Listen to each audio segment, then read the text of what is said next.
I just never felt entitled to this scholarship, so I felt so strange. I felt like, it's so corny, but I felt like I had a family that wanted to see me contribute to the world, and they believed that I could be someone who's worth investing in, because it's a good chunk of money, and I'm sure they don't give it up lightly. So I don't know, I just reflected on the 2 years that I put into putting myself into a position where I could apply for something like this. I've been public school educated my whole life, and I was happy to go to a public school, but now there's an opportunity to create an Ivy League legacy for my family.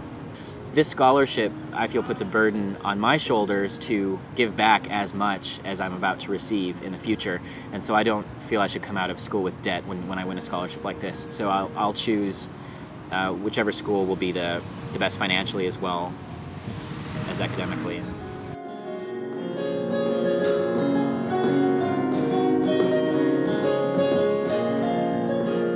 The scholarship is for up to $30,000 per year, every year for the next 3 years, or until I graduate with a bachelor's degree. You know, if I go to Berkeley, I'll graduate in 4 semesters. If I go to Columbia, it'll take 5 or 6. So they'll pay for that until I get the bachelor's degree. My options are Columbia University, when Berkeley's an option. The Brown director of admissions called me, and we had a couple half-hour conversations on the phone. And USC might be an option. We'll have to wait till the end of this month to find out.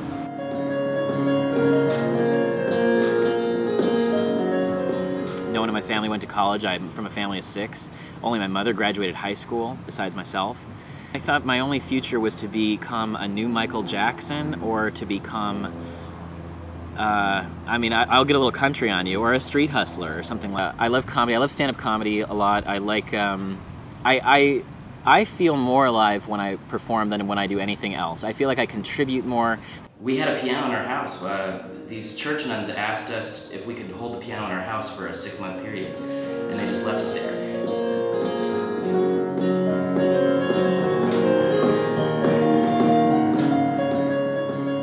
There's nothing that makes me happier than making people laugh. So I would like to somehow see how I'm going to incorporate that into studying, you know, evolutionary biology of the human species, which to me is a very funny topic, but I find that no one else finds it very funny. You know, I'm sort of cheesy though. I love Frank Capra movies like Jimmy Stewart, and I love Charlie Chaplin. Charlie Sheen, when he came out at first, a lot of the things that he said made a lot of sense actually to me. I'm a big fan of Howard Stern. You know, I'm a big fan of Larry Flint. I'm a big fan of any man that stands up to people and stands up for freedom of speech for everybody. Really, the professor-student relationship inspired me more than anything at SMC, absolutely. David Phillips, that's where all the meat came from for all of my essays on evolution. I think it's his attitude about what could he do to make this a better planet that really, I think, would probably captivate the people who were, you know, sorting through, I'm sure, hundreds if not thousands of applications. His social skills are really wonderful.